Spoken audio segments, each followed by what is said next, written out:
Hello there, and welcome to today's webcast, The Workforce Gap is Real, How Technology is Your Safety Net, sponsored by Dude Solutions. I'm Patrick Moore, Senior Fellow at the Center for Digital Government, and I'm excited to serve as the host for today's webcast. Thank you so much for joining us. We think we have a great session in store for you over the next hour. Before we dive into the content, I wanted to share a few brief housekeeping notes. We will email a link to the recording of this presentation to all registrants within 48 hours. Please use the recording for your reference or feel free to pass along to colleagues.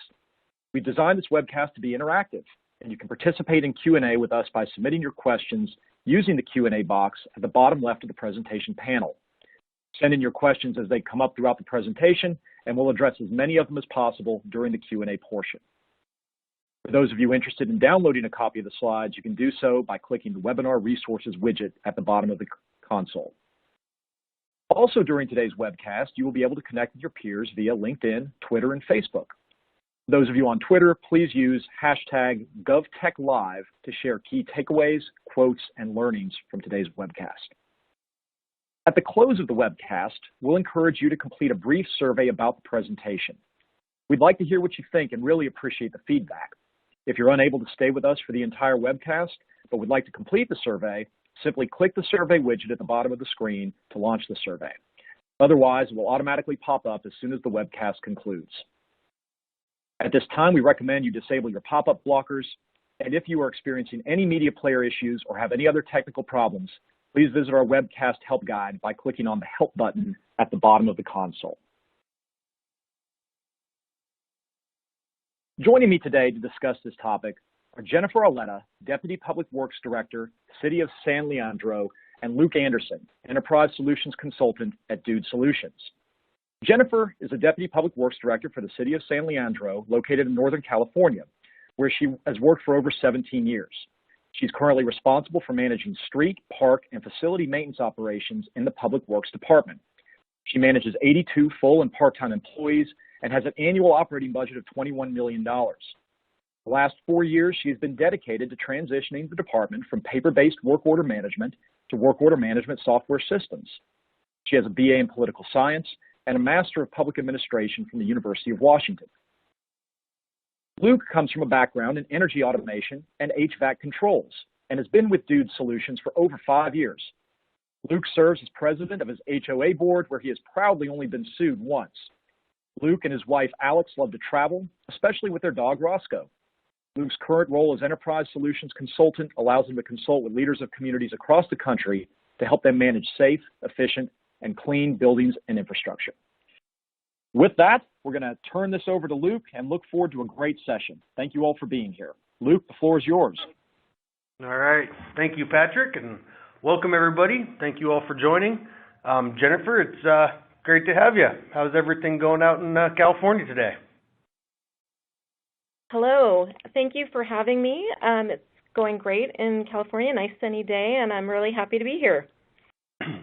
Yep, it's always sunny in California. It's overcast and gloomy here in North Carolina, so I'm sure there's everything in between. But yeah, I think we're gonna have a good conversation. So the idea of what we're talking about today, right? The whole push, the whole process here is to understand what's going on with the technology gap, the skills gap, and kind of that process. So I won't read you guys all the key topics here. I'll let you kind of understand what it is we'll be talking about. But I noticed one thing, Jennifer, when during your introduction, you have 82, you said lead 82 employees. Was that accurate? Yeah, currently working in our operations, we have about 82 full-time employees. 82. What percentage of them would you say are within kind of quote-unquote retirement age? We have about 25% of our employees that are currently eligible for retirement. So for us here in the city, it's over age 55. Okay, so they'd be eligible. And then how many folks do you have that are coming in that you say maybe under 30? How many kind of those quote-unquote kind of new hires? So we only about 17% of our employees are under 30. So it's a really small percentage comparatively.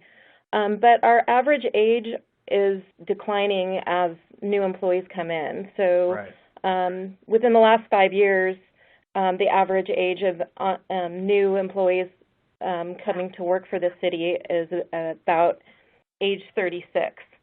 So we're hiring younger folks to come work for us. Okay, well, we're going to pick your brain on what you're doing and how you're doing that here in a couple minutes. So let's kind of dive in. So this first section here, I'm kind of talking about the what is existing right now. So as Jennifer just mentioned, 25% of the workforce in her case is at that retirement age. For a lot of people, when you look at the next 10 years, that number gets pretty big. And we look at the next 10 years, about half, according to some of the research, about half of the folks in operations, we talk about operations, talk about everything from janitors to people that operate the building, people that drive the trucks, people that mow the lawn, people that serve the other employees. So this is any type of personnel is going to be within that retirement age. So there are shortfalls that are coming. There are unfulfilled jobs with not enough people that are looking for those jobs. There's a true gap in essentially the set of what it is that we're going to need, where our demand is very high for skilled labor, right? So what does that essentially mean? What that does is it creates this very large spread of who is in your building, who is on your team.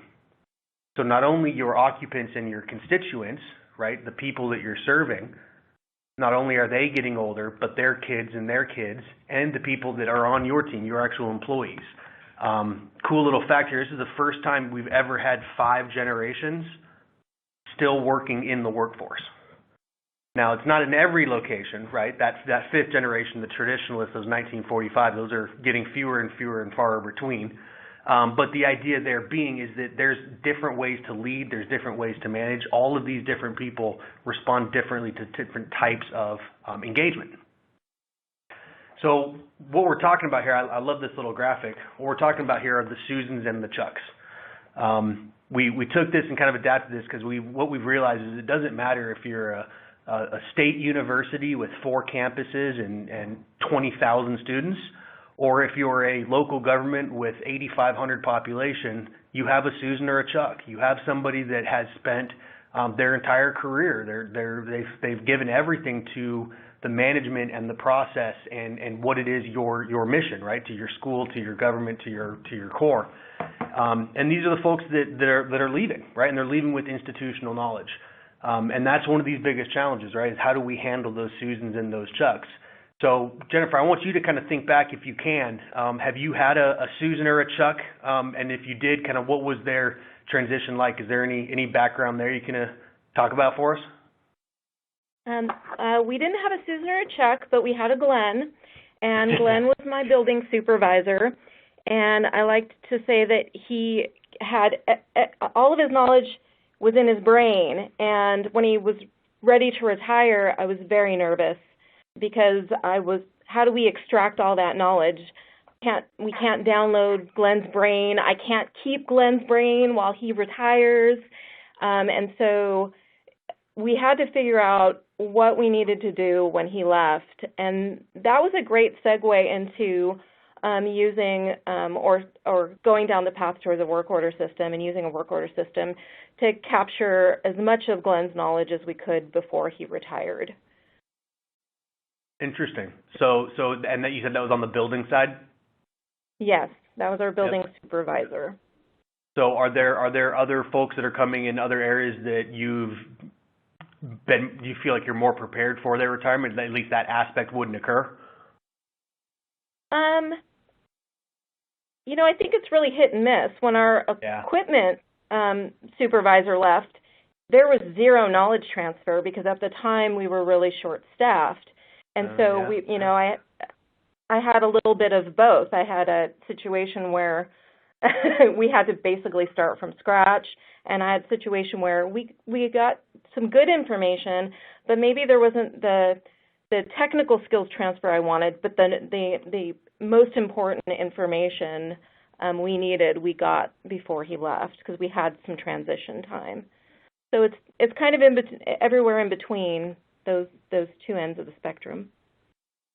So I know the answer to the question I'm going to ask you, but I want your perspective because I think the people on the phone probably care more about how you frame it than I frame it. But if somebody were to ask you, what is the problem with losing knowledge? Like, why is it such a big deal to you? Why should I go and fight for a replacement early to get knowledge transfer or have a process in place for knowledge transfer? Why is it so important?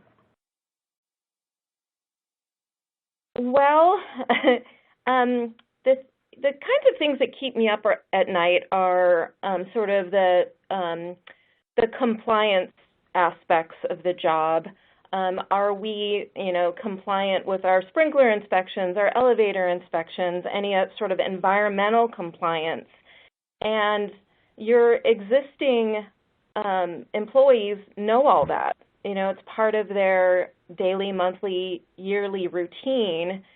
And so when they leave, if you don't have that information, you're scrambling to try to figure all that stuff out. That's the biggest hurdle. There's also, knowing where your, equipment is at in terms of its life cycle. Do we have equipment that's ready to fail? Having a failing piece of equipment's not a good situation to be in. You can't, if you have a failing boiler, you can't just slap a new one in. So that kind of information is essential as well. But, there's, on the flip side, I'd like to say that you're not going to die if you don't get all of the information from your exiting employees. There are, you can embrace change. It's a great opportunity to institute, changes in how you do things when an employee retires. So there's good and there's bad. So I don't think you have to, although it's natural to panic, you don't have to panic when an employee retires. Yeah, so that's extremely true, and we could do a whole nother conversation about that in terms of the process of change and what it takes to go through change. I think my favorite example about that is the Hershey bar. That chocolate bar hasn't changed since, and they advertise this, they haven't changed since they started in like 1914 or something like that. It's been unchanged in like 100 and something years. Change is tough for people, so that's great. So that's perfect. So, the idea Jennifer's talking about that keeps her up at night, right? The compliance, all of that. In my opinion, a lot of that gets back to liability, gets back to dollars and cents, right? How do we operate our infrastructure, our building, our public works department? How do we operate it the safest way possible, but also and still staying within that dollar realm? One of the things that we've learned, one of the things that we're starting to see a lot of, is a change in how this gap gets filled, how this workforce transition is happening. We used to be hiring skilled labor that was already coming in, coming maybe from another department or coming from the private industry. There tends to be a large gap now in that actual skilled labor. So interestingly enough, I had a conversation, we had a large seminar with about 30 different public sector folks, about half and half between schools, local governments, and consultants, and engineering firms. And their biggest item was the people that they are bringing in do not have the skills that the people that are leaving have. There is a gap between those. And one of the things that was very interesting that we were studying, and one of the interesting things we found, is that everybody knows people want mentors when they're young, right? The 21 to 25-year-olds that are entering the workforce crave mentorship. They want that mentorship. But that number 2 group is that 50-plus group, right? And oddly enough, do you know who those 50-plus people are trying to get mentorship from? The 25-year-olds, because they're trying to learn. They're trying to understand, hey, show me how technology makes my life better. Hey, my grandson uses the phone and uses these games, and I want to understand how to use this stuff better. So we're going to talk about technical skills and some of the soft skills a little bit later. But right now, this idea of technical teams, building those teams, it's all about embracing that younger generation. So identifying that difference between those two people, that's what you're doing to try to align those different generations. Driving to be successful, have a human connection. But the idea here is understanding that you've got these Gen Xers, you've got the Gen Yers, you've got the Boomers, you've got all the individual people who all respond differently to different types of things. right? Some people may drive more towards getting their work done and being left alone. Others may drive for public recognition, getting the pat on the back, right? The millennial generation, that's my generation, we're the trophy generation, right? We want a trophy for showing up every day. So there's a lot of change between the generations, but you got to find that common ground. Looking for those different opportunities, using strengths of your team. One of the hard parts with this is that people sometimes don't feel like they're on a team. I know in the case of a lot of, say like a public works, a lot of times that becomes a family for folks, right? And when there's change in that family, it can be hard to accept new members of that family. I'll go out on a limb here, Jennifer. I've done enough work with public works to spend a lot of time in a lot of mechanic shops and a lot of time in a lot of back offices, and the family mentality exists pretty commonly. Do you guys have that there in San Leandro? Is that same type of group teamwork on your public works team? Oh, definitely. Yeah, we're definitely a family here. And, when we have new folks come on, the transition can be seamless as long as the communication's good. But yeah, young and old, we all stick together. Any specific thoughts about communication? You mentioned as long as that communication's good. Do you have any processes that you guys have put in place to kind of make sure and help with that? Any mentorship types of programs like that? Well, we've focused on mentorship a little bit more when it comes to emerging leaders. So we should try to, when we bring on employees, we try to get some sort of leadership behavior regardless of what position you're in. And when we see new leaders within our organization, we pair them up with somebody maybe not in their section. Maybe they do have a different work function.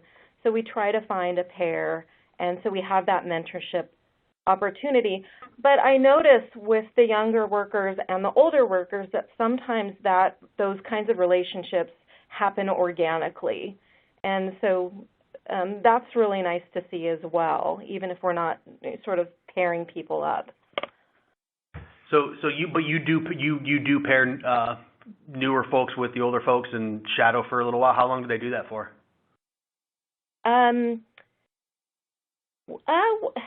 We don't have a specific time frame for it, but Okay. And we have a probationary period, so it's usually within that 1 year probationary period.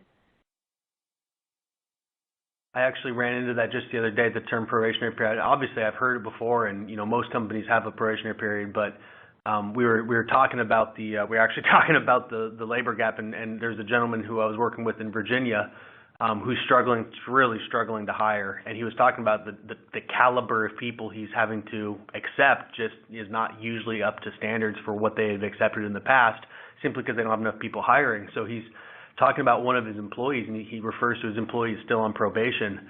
And boy, I could have sworn he meant the other type of probation, not the local probation. So when he expressed that he's coming off probation when they sign his paperwork next week, it made a lot more sense. Well, good. Yeah. Oh, go ahead, please.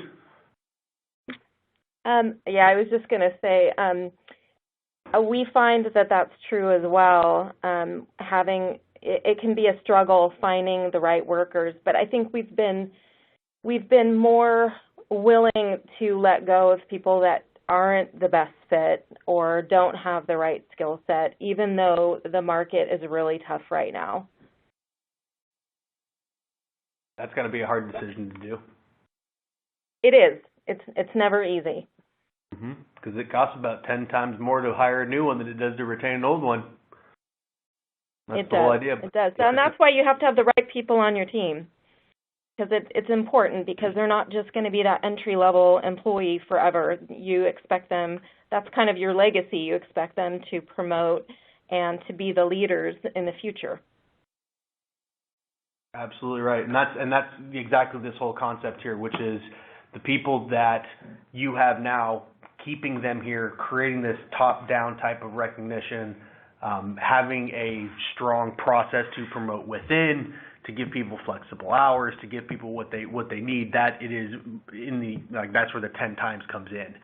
Because if you look at somebody that you can retain for, and the great thing about government and schools and the public sector is you really do have the opportunity to have employees for 30 years, 40 years. That doesn't exist in the private sector. I don't know if it's just the people I've ever talked to, the studies I've read, or if it has something to do with a level of pride or a level of satisfaction in working for your own town or working for a school district. But this idea of having somebody in a place, in a role for 30 years, 40 years is hundreds of times less expensive than having, 5 to 10 to 15 other people that have been hired and trained to do the same work over the same amount of time. So having that internal transfer, having that flexible type of life, having that flexible ability to be able, like Jennifer just said, get rid of the toxic people, even though it's competitive, even though it's hard to find somebody with that type of certification, if they're not working with the team, then you gotta let them go. That's absolutely true. So some statistics on this actual kind of this gap itself. So in some recent surveys, about 80% of businesses out there agree that there's a skills gap. I don't know who the 20% are, probably something that's highly technical and highly paid. There's plenty of people that are trying to do it. But the idea here is that more and more people are having skill requirements to do their job. It's no longer, this basic manual labor, right? We still need people to dig ditches, but there's more and more demand for skilled labor, and there's not a whole lot of people going into it. There's not a whole lot of people that are exploring that. 3 areas, right? There's 3 kind of areas that you guys should be focusing when we're talking about the skills gap and what we're going to do to kind of bridge it. Technical, digital, and your soft skills. Now, I'm sure everybody's familiar with what technical, digital, and soft skills are.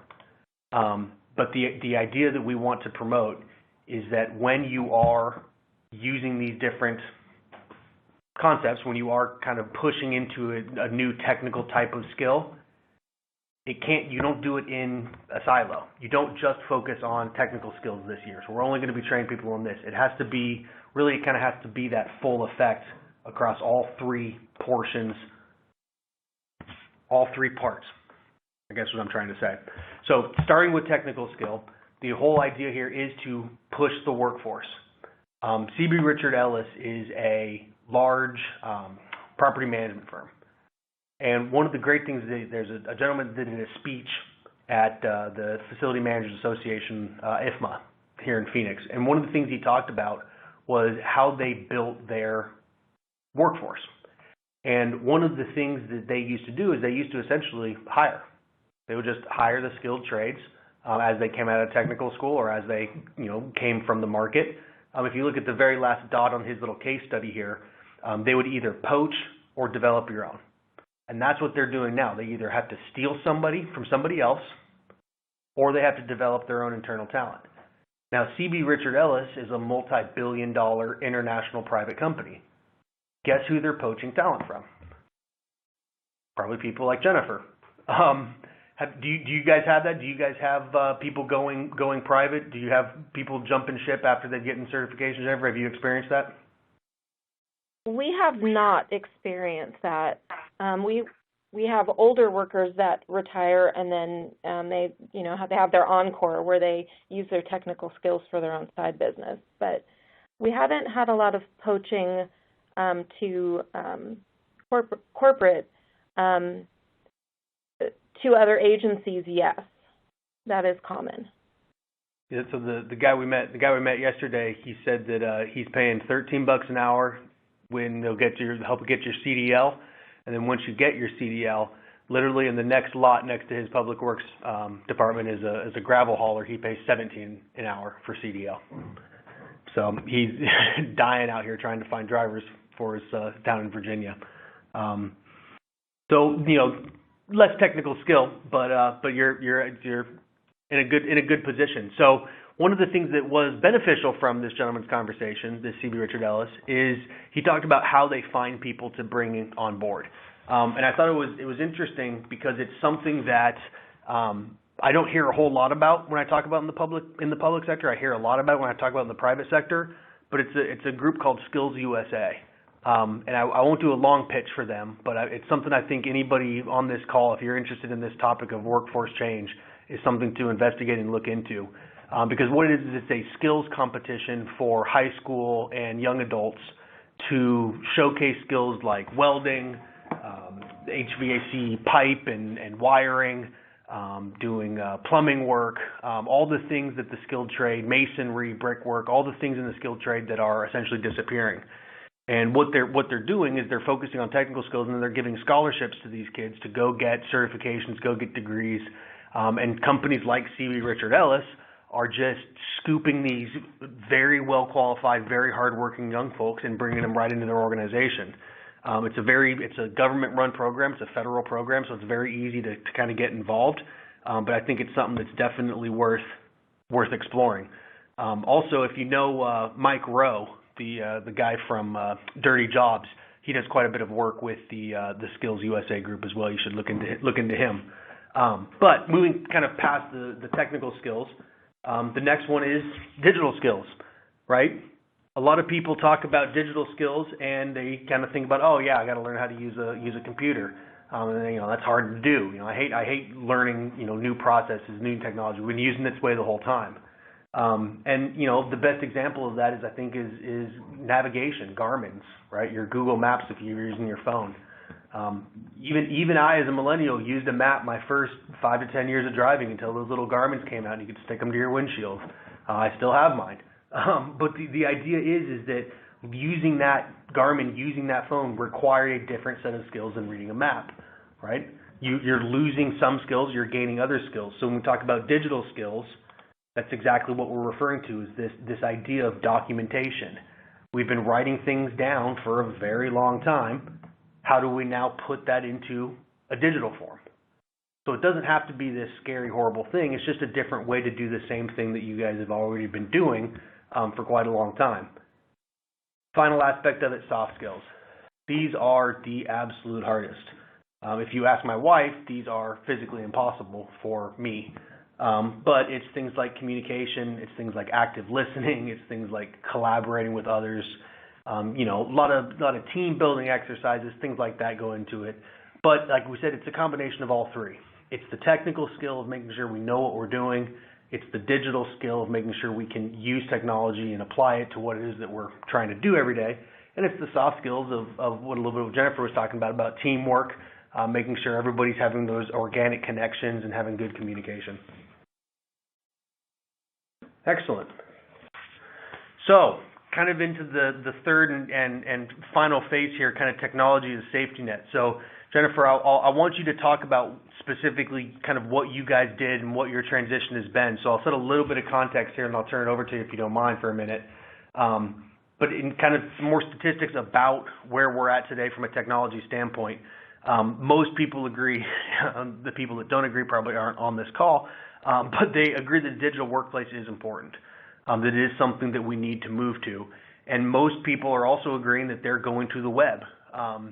We're going to web-based typed applications, software as a service. So instead of going to the store and buying a software off the shelf, you're actually buying a software subscription, sort of like TurboTax. If you did your taxes this year, if you bought it at Costco, you're not installing a disk anymore. You're going and you're getting the code online and you're doing it online. So doing more with less, using tools. You alluded to it earlier, Jennifer. I was really excited. I wish we could have jumped into it right when you said it, but I wanted to wait and cover a little bit of content first. You mentioned that the transfer of knowledge helped by having a work order system. Can you go back to that thought and expand a little bit of that and talk about kind of what you meant and what you guys did through that process? Sure. So I was really focused on the building maintenance aspect of it. But in adopting a work order system, we wanted to be able to use it across all of our maintenance services, whether it was streets, parks, or building maintenance. And so we, there was the knowledge transfer really necessary on the building maintenance end, because like I said, we wanted the assets into our new system, and so there was a little bit of legwork there. But for the rest of the staff, for using the work order system for them, it was really just the transition from recording information on paper to recording information in a work order system. And in looking for the right software product for us, ease of use was the number one thing. And so we wanted something that would be easy for anybody or everybody to use. And then so the training would be pretty simple, and then we could revisit training as needed going forward. So that was sort of our process. We did a bit of a condition assessment for our buildings going into that process, and so we could get current building information. That was helpful through the transition. And then providing the format that worked best for each individual. So some individuals would want to use a mobile device, and some individuals would want to use a web application on a PC. Making the system work well on either device was important. I'm glad you mentioned that, because that was actually my next question, which was how did the team react to moving to a digital or a workstation platform? Well, you know, you have your early adopters, and then you have your folks that are resistant. But you kind of just have to say, this is what we're doing. So you kind of have to be forceful with that. But giving them the choice really sort of aided in the process. And surprisingly, what I found is that most of our employees wanted to do their work on a cell phone. And so that's how they do it. And the adopting that process seemed to be fairly seamless. Hey, Luke, surprise? this is... Yeah. No, sorry, Luke. This is Patrick. I was just noting that some of the questions coming in from the audience are exactly on this topic. So this is a really timely discussion. And it's about the buy-in and the best practices of how you get adoption of new technologies and new solutions. And I was just going to kind of, based on Jennifer's comment you made, just ask maybe a follow-on question. You said two somewhat different things, but they both can run in parallel. You said, on the one hand, that you have to go and say, we're going to go do a thing. And then on the other hand, you said that there was some choice involved and there was a way in which you got people involved in the process. And then you know, your end result here was this seamless solution. Maybe expand on how you went about doing that, because I think, you know, you're definitely touching on some of the comments now we're hearing from the audience. There is just a general resistance to change. And so you might, if you want to think about it generationally, you might see your older workers. It's not that they're not willing to adopt technology, it's that they have a routine and you're introducing something new into the routine. So, as I said, it has to be easy to use for them to adopt the new thing. And I think the younger generations help because they see the younger folks wanting and willing to do their work on a cellular device, and so there's a little bit of competition there, so then they want to be able to do that too. And so there's some learning and sharing with that technology. But as I said, it has to be easy. It has to be able, you have to be able to incorporate it into that daily routine.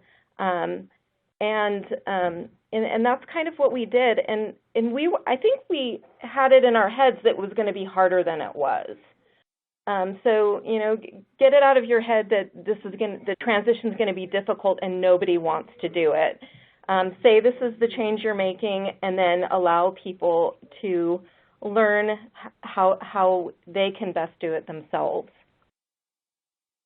Jennifer, did you talk about why you were changing? Did you discuss with them, like, this is why we're putting a process in, or was that not necessary?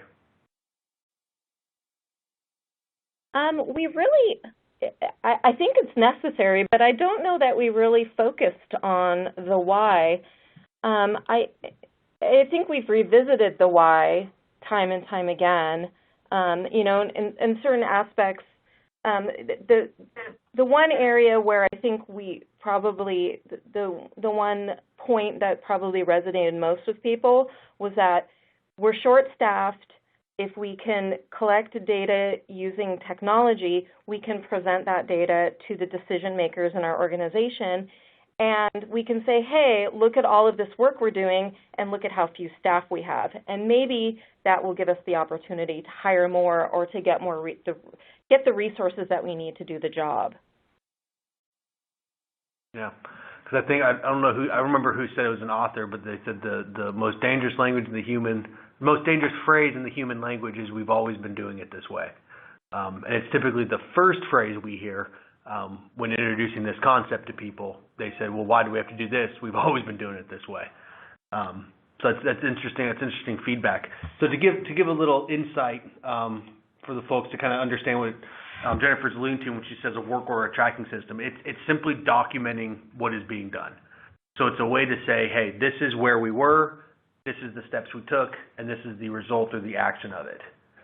So using that data, looking at that information, looking at the history, understanding patterns, looking for results, the idea is to analyze that data and say, okay, well, based on then what Jennifer was referring to, based on the fact that we've done all of these activities, here's all the time that we had. We had 30 employees, and they worked 40-hour weeks.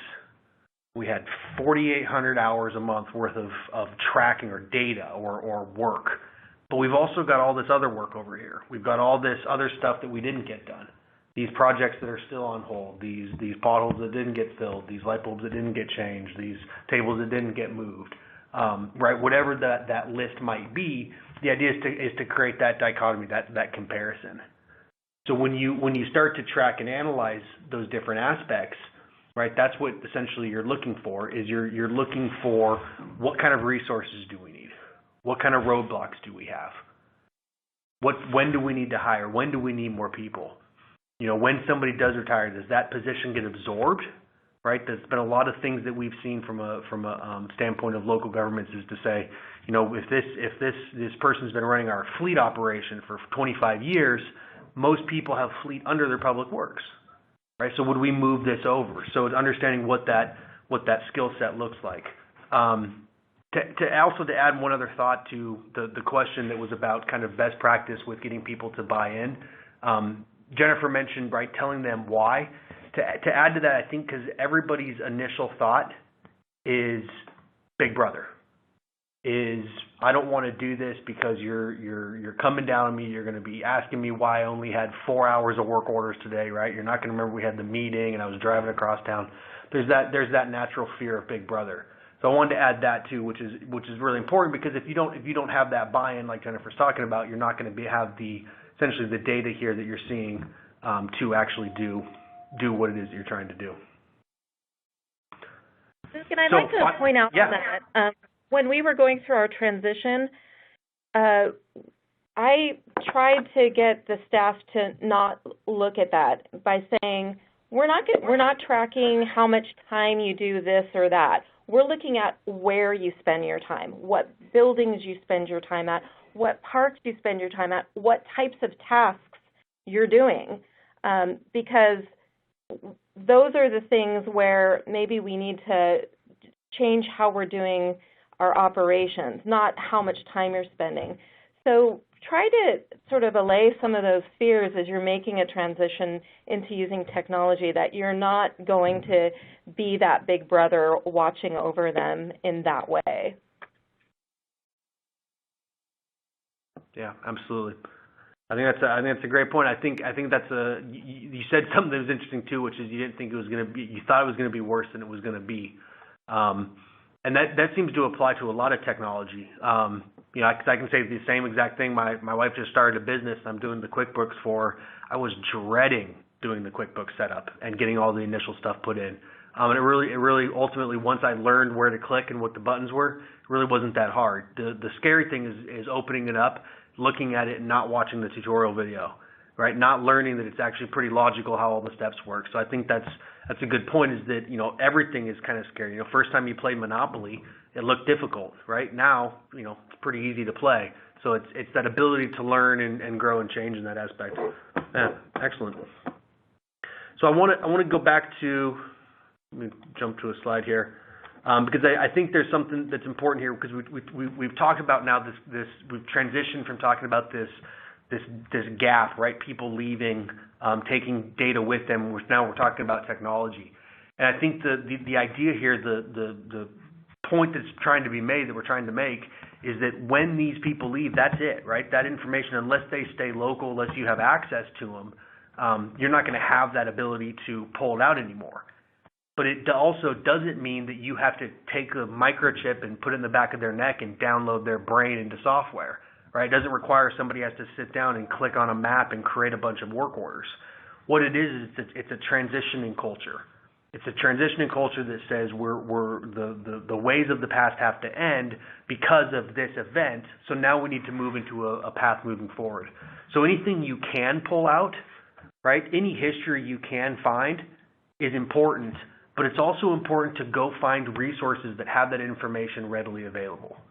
So if we talk about things like manuals, online classes, online videos, right, we might be losing the guy that knows everything about a certain type of pump in your pump station.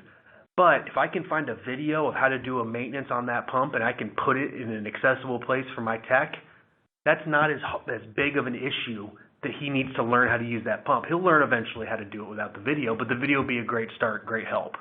So there's a lot of cool things that you can do when you talk about kind of implementing or creating that process.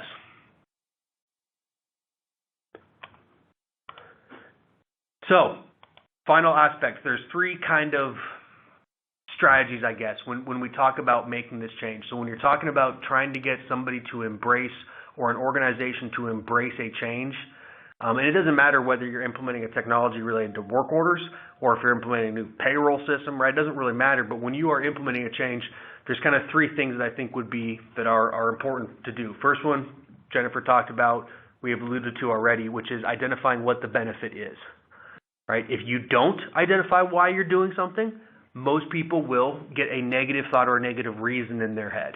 I'm guilty of it here at our own company, right? We implement a new process. My first thought is, great, more work. Right, and I'm sitting here going, well, it's probably going to save me work, but at the end of the day, it's still more work.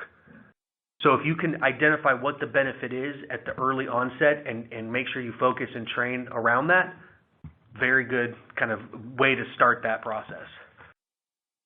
The other thing Jennifer alluded to that I think is an excellent point was she said you're going to always have your early adopters. So find those champions. Those individual champions will train faster, they'll do more. But those are the individuals that eventually, did you mention, Jennifer, something about, maybe I'm hallucinating, but you mentioned something about how people started using it and others started getting curious or jealous about it? Yeah, I think there was a certain amount of competition with, you see early adopters, or maybe you see an employee that you don't think is technologically savvy, and all of a sudden they're doing the work orders on their phone. It creates that sort of competition where maybe the older seasoned workers think, they're the best at their jobs, but then they're not using their cell phone to do a work order. So there's that competition and there's that shared learning that happens. Younger folks wanting to train older folks. There's everybody. It's kind of a win-win because everybody feels that they're being successful at adopting the technology. So, and so the people that adopted it right off the bat, how many did you have that were kind of just like, oh yeah, I got this. This is fine. You said it was, kind of, I think, low percentage, but how many number-wise was that?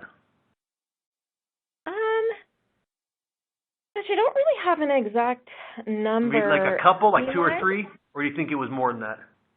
I think it was more than that, and I think you think maybe you might think that there's only 2 or 3 in your organization that are early adopters, but it's probably double that, and you're surprised that some adopt the technology so easily, and they're not necessarily the younger workers.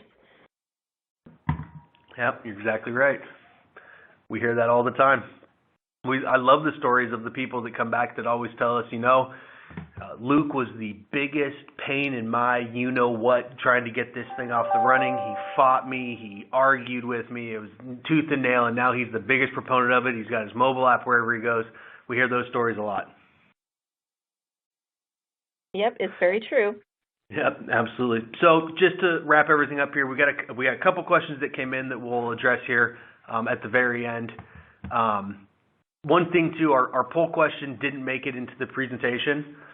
If you do want more information, so we mentioned Dude Solutions, so I'll give you a little bit of information about us, but if you do want information on kind of what we do with local, state government or everything, feel free to chat us. You can also go to our website, dudesolutions.com, and request information from there too. But just kind of bring everything to a summary. A lot of people leaving the workforce, right? The demand is going up for you guys in terms of who you need to hire, how quickly you need to hire, and how quickly you need to be up and running. The pool is getting slimmer, right? People do not have the skills they were coming out with. People do not have the same types of desire to work in the fields that their fathers and grandfathers and grandmothers and grandbrothers worked in. So using technology to help mitigate that gap, and then got to be a part of that change, right? There has to be a process for that change.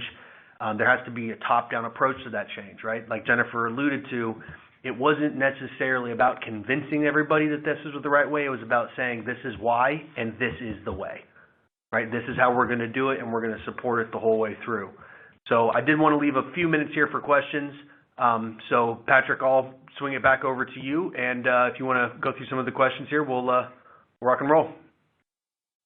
Yeah, absolutely, and that was great, y'all. And I find it fascinating just being in the world of technology that more and more the discussion turns to adoption and managing the change and bringing the new solutions on board and getting behaviors to adapt rather than the technical aspects of a piece of technology.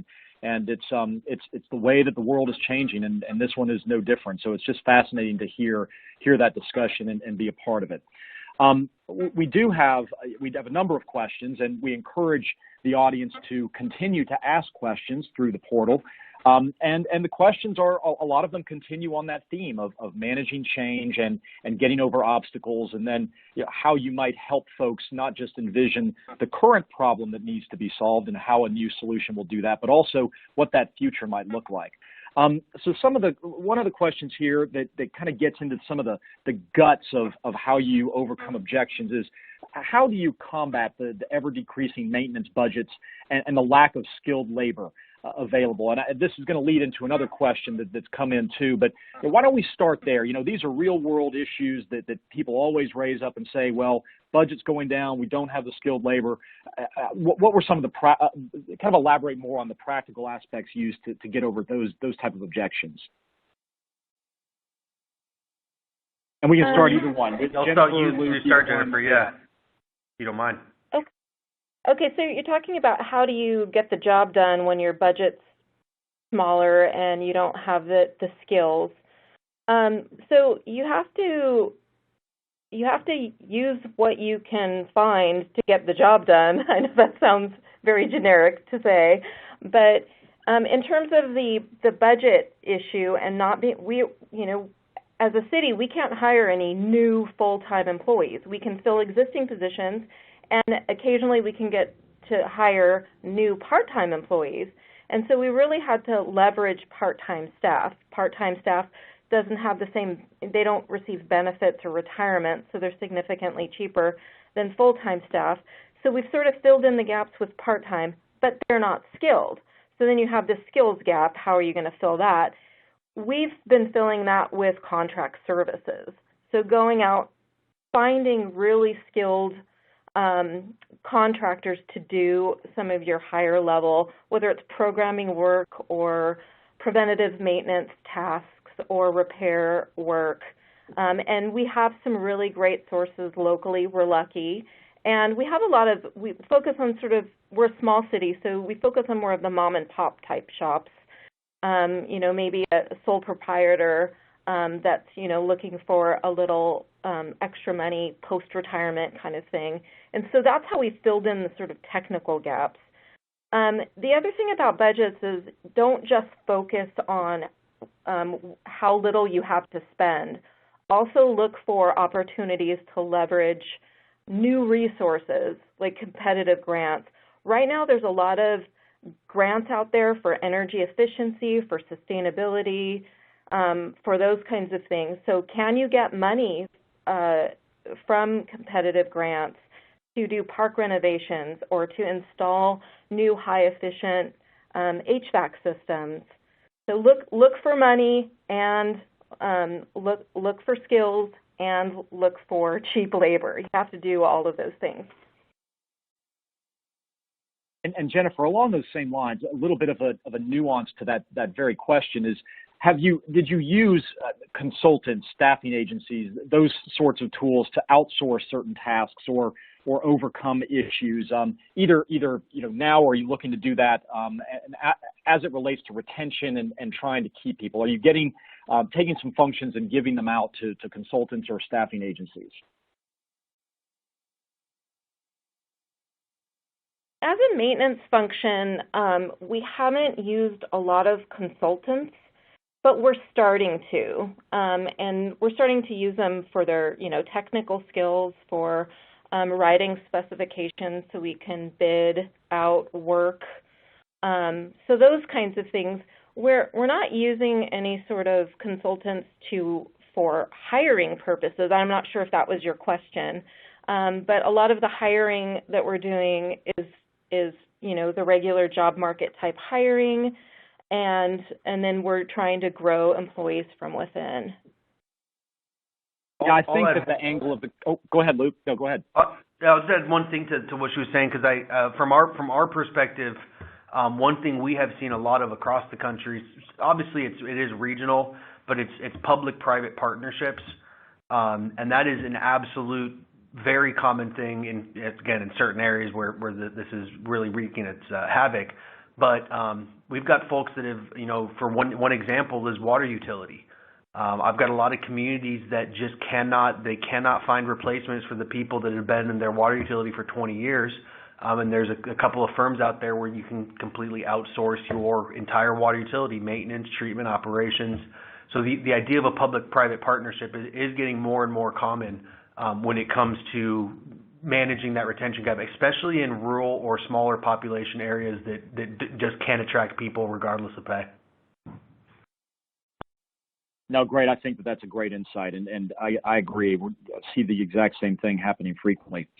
I think, Jennifer, this one, we can start with you again on this one, but there's certainly folks in the audience asking that encounter this on a regular basis, but public works departments, often have many English as a second language employees. Did you have any language barriers, and how did you overcome those with respect to, training and gaining adoption? And obviously, Luke, what you're seeing in that space too would benefit. But Jennifer, why don't we start with you? We haven't had sort of the challenges of hiring workers that don't speak English. We've been very fortunate that we've been hiring folks that are bilingual. So, they can, here in California, speak Spanish and English. And we find more of the English as a second language challenges working with consultants, not consultants, but contractors, like contract landscaping firms. They have workers that aren't fluent in English, and our employees, because they're bilingual, are able to communicate effectively with them. So we haven't had some of the challenges that maybe other agencies have had there.